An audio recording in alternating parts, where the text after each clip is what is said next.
আন্তর্জাতিক সন্ত্রাসবাদের জগতে লস্কর-ই তৈবা নামটি কারো অজানা নয়।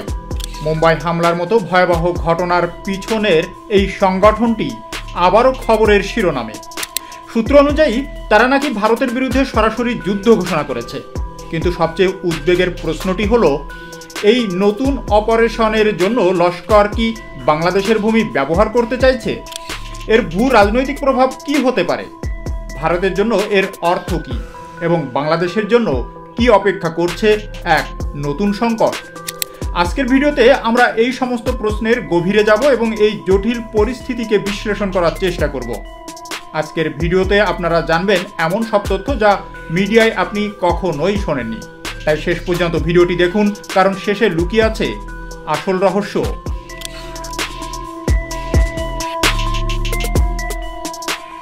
সম্প্রতি ভারতের বিরুদ্ধে নতুন করে সন্ত্রাসের জাল বিস্তার শুরু করেছে লস্কর-ই তৈবা। এবার তাদের লক্ষ্য বাংলাদেশকে ব্যবহার করে ভারতে হামলার ছক আঁকা। পাকিস্তানের জেলবন্দি সন্ত্রাসবাদী নেতা হাফিজ সাইদ নাকি এই ষড়যন্ত্রের মূল কারিগর। গোয়েন্দা সূত্রের খবর, হাফিজ সাইদ সম্প্রতি তার এক ঘনিষ্ঠ সহযোগীকে বাংলাদেশে পাঠিয়েছেন। উদ্দেশ্য স্থানীয় যুবকদের জেহাদের নামে উস্কানি দেওয়া এবং তাদের সন্ত্রাসী কার্যকলাপের প্রশিক্ষণ দেওয়া। সূত্র বলছে, বাংলাদেশের দক্ষিণ পশ্চিমাঞ্চলে এখন থেকেই এই কার্যকলাপ শুরু হয়ে গিয়েছে। সম্প্রতি পাকিস্তানের খায়েরপুর তামেওয়ালিতে এক জনসভায় লস্কর নেতা সাইফুল্লাহ সাইফ প্রকাশ্যে বলেছেন, বাংলাদেশে আমাদের লোকেরা কাজ করছে, ভারতকে আক্রমণ করার জন্য তারা প্রস্তুত। তার এই মন্তব্য ঘিরে নড়ে চড়ে বসেছে দিল্লি, কারণ এই মন্তব্য প্রমাণ করে বাংলাদেশে ভারত বিরোধী সন্ত্রাসী তৎপরতা ইতোমধ্যে সক্রিয়।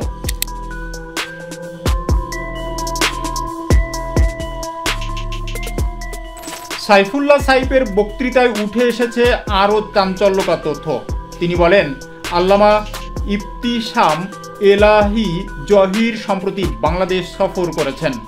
সেখানে তিনি কাশ্মীর এবং সেই বাংলার কথা বলছেন যা আমাদের কাছ থেকে ছিনিয়ে নেওয়া হয়েছে। এই বক্তব্যের মধ্যেই পাকিস্তানি মৌলবাদীদের ভারতের বিরুদ্ধে দীর্ঘদিনের ক্ষোভ ও প্রতিশোধ স্পৃহা স্পষ্ট হয়ে উঠেছে। জনসভায় সাইফ প্রকাশ্যে ভারতের বিরুদ্ধে যুদ্ধের আহ্বান জানান এবং অপারেশন সিঁদুরকে পাকিস্তানের জয় বলে দাবি করেন। তার দাবি, কাশ্মীর ও প্যালেস্টাইনের প্রশ্নে ভারতের উপর চাপ বাড়ানোই এই জেহাদের উদ্দেশ্য। দিল্লির তরফে বহুবার হাফিজ সাইদের প্রত্যর্পণের দাবি জানানো হলেও পাকিস্তান তা কার্যকর করেনি। জানা গেছে, ৭৮ বছরের সাজা পাওয়া সাইদ বর্তমানে পাকিস্তানের জেলে বন্দী। তবে জেলের মধ্যে বসেই তিনি ভারতের বিরুদ্ধে জঙ্গি হামলার পরিকল্পনা চালাচ্ছেন পাকিস্তানের সেনা ও রাজনৈতিক নেতৃত্বের প্রত্যক্ষ মদদে।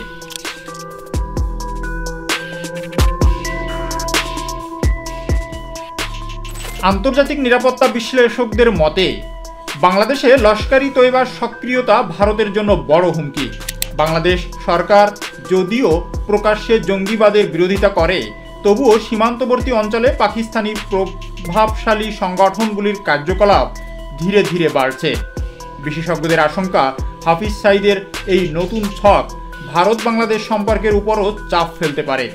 কারণ যদি বাংলাদেশ থেকে ভারতের উত্তর পূর্ব বা পশ্চিমবঙ্গ সীমান্তে সন্ত্রাসী হামলা হয়, তাহলে দুই দেশের কূটনৈতিক সম্পর্কেও টানাপোড়েন দেখা দিতে পারে। ভারতের নিরাপত্তা সংস্থাগুলো ইতোমধ্যে বাংলাদেশ সীমান্তে নজরদারি বাড়িয়েছে।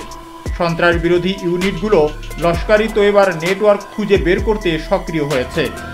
গোয়েন্দাদের মতে, হাফিজ সাইদের উদ্দেশ্য শুধুমাত্র ভারতের বিরুদ্ধে হামলা নয়, বরং দক্ষিণ এশিয়ায় অস্থিরতা তৈরি করে পাকিস্তানি প্রভাব বাড়ানো। বাংলাদেশের মাটিতে লস্কর এর এই উপস্থিতি নিয়ে ইতোমধ্যে দিল্লিতে উচ্চ পর্যায়ের বৈঠক হয়েছে। ভবিষ্যতে ভারত যদি এই বিষয়ে প্রমাণ হাতে পায়, তাহলে আন্তর্জাতিক স্তরে পাকিস্তানের বিরুদ্ধে কড়া পদক্ষেপের পথ খুলে যেতে পারে।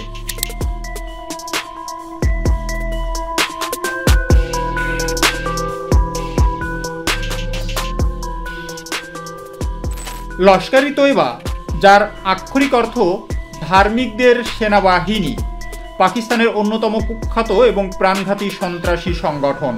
এর প্রতিষ্ঠাতা হাফিজ সাইদ। 1990-এর দশকে কাশ্মীর ইস্যুতে ভারতের বিরুদ্ধে সশস্ত্র সংগ্রাম শুরু করার জন্য এটি গঠিত হয়েছিল। এই সংগঠনটি অসংখ্য সন্ত্রাসী হামলার জন্য দায়ী, যার মধ্যে 2008 সালে মুম্বাই হামলা অন্যতম, যেখানে 166 জন নিরীহ মানুষ প্রাণ হারিয়েছিলেন। এই হামলার পর আন্তর্জাতিক মহলে লস্কর এর বিরুদ্ধে তীব্র নিন্দা ও চাপ সৃষ্টি হয়। ভারত, মার্কিন যুক্তরাষ্ট্র এবং জাতিসংঘের দ্বারা এটি একটি সন্ত্রাসী সংগঠন হিসাবে তালিকাভুক্ত। লস্কর তার মতাদর্শগতভাবে চরমপন্থী এবং ইসলামের নামে সহিংসতাকে সমর্থন করে। এর প্রধান উদ্দেশ্য হল ভারতে অস্থিতিশীলতা তৈরি করা এবং কাশ্মীরকে ভারত থেকে বিচ্ছিন্ন করা। ভারতের বিরুদ্ধে লস্কর এর এই ঘোষণার তাৎপর্য অনেক গভীর। এটি ইঙ্গিত দেয় যে তারা তাদের পুরনো কৌশল থেকে সরে আসছে না, বরং নতুন উদ্যমে ভারতের বিরুদ্ধে আঘাত হানার প্রস্তুতি নিচ্ছে। এই ঘোষণা আন্তর্জাতিক সন্ত্রাসবাদের প্রেক্ষাপটে ভারতের জন্য এক নতুন চ্যালেঞ্জ তৈরি করেছে। ভারতের নিরাপত্তা বিশ্লেষকরা এটিকে অত্যন্ত গুরুত্ব সহকারে দেখছেন, কারণ লস্কর সাধারণত এমন ঘোষণা কেবল তখনই করে যখন তারা কোনো বড় ধরনের হামলার ছক কষে। এই পরিস্থিতিতে তাদের সম্ভাব্য অপারেশন এর ক্ষেত্র কোথায় হতে পারে, সেটাই এখন সবচেয়ে বড় প্রশ্ন।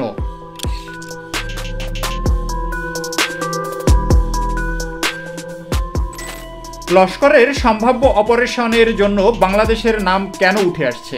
এর পিছনে বেশ কয়েকটি কারণ রয়েছে, যা ভারতের গোয়েন্দা সংস্থাগুলোর কাছে উদ্বেগের কারণ হয়ে দাঁড়িয়েছে। প্রথমত, ভৌগোলিক নৈকট্য। বাংলাদেশের সীমান্ত ভারতের দীর্ঘতম স্থল সীমান্তের একটি, যা অত্যন্ত দুর্গম এবং পুরোপুরি সুরক্ষিত করা কঠিন। দ্বিতীয়ত, অতীতে বাংলাদেশে কিছু বিচ্ছিন্নতাবাদী এবং সন্ত্রাসী গোষ্ঠীর উপস্থিতি দেখা গেছে, যারা ভারতের বিরুদ্ধে কাজ করেছে। যদিও বর্তমান বাংলাদেশ সরকার সন্ত্রাসবাদের বিরুদ্ধে জিরো টলারেন্স নীতি অবলম্বন করছে, তবুও সীমান্ত এলাকায় কিছু দুর্বলতা থেকে যায়। যদি লস্কর-ই তৈবা বাংলাদেশের ভূমি ব্যবহার করার চেষ্টা করে, তবে এটি বাংলাদেশের জন্য এক বিশাল বিপদ ডেকে আনবে। প্রথমত, আন্তর্জাতিক মহলে বাংলাদেশের ভাবমূর্তি ক্ষুণ্ণ হবে। সন্ত্রাসবাদের মদতদাতা হিসাবে পরিচিতি পেলে বিদেশি বিনিয়োগ কমে যাবে এবং আন্তর্জাতিক সম্পর্ক ক্ষতিগ্রস্ত হবে। দ্বিতীয়ত, দেশের অভ্যন্তরে নিরাপত্তার ঝুঁকি বাড়বে। সন্ত্রাসী কার্যক্রম দেশের স্থিতিশীলতাকে নষ্ট করবে এবং জনগণের মধ্যে ভীতি সৃষ্টি করবে।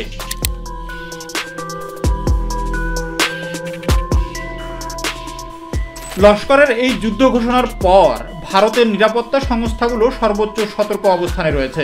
সীমান্তবর্তী এলাকায় নজরদারি বাড়ানো হয়েছে এবং গোয়েন্দা তথ্য সংগ্রহে জোর দেওয়া হচ্ছে। ভারতের প্রধান চ্যালেঞ্জ হলো এই ধরনের হামলা প্রতিরোধের জন্য সীমান্ত সুরক্ষা আরও জোরদার করা এবং আভ্যন্তরীণ নিরাপত্তা ব্যবস্থা ঢেলে সাজানো।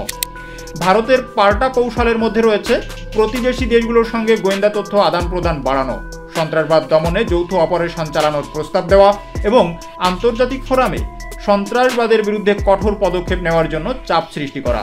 বিশেষ করে বাংলাদেশের সঙ্গে ঘনিষ্ঠ যোগাযোগ রক্ষা করা এবং তাদের নিরাপত্তা সক্ষমতা বাড়াতে সহায়তা করা ভারতের জন্য অপরিহার্য।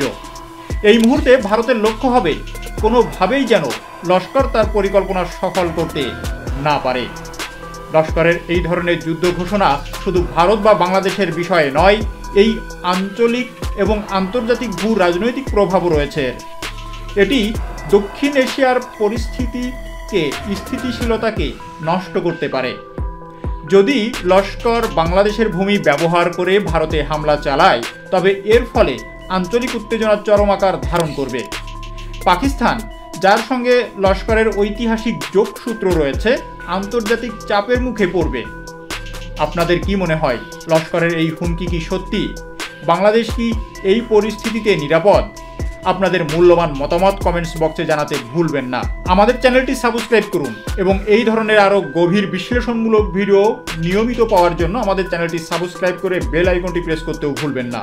খুব শীঘ্রই দেখা হচ্ছে নতুন কোনো বিষয় নিয়ে। ততক্ষণ পর্যন্ত ভালো থাকবেন, সুস্থ থাকবেন। ধন্যবাদ।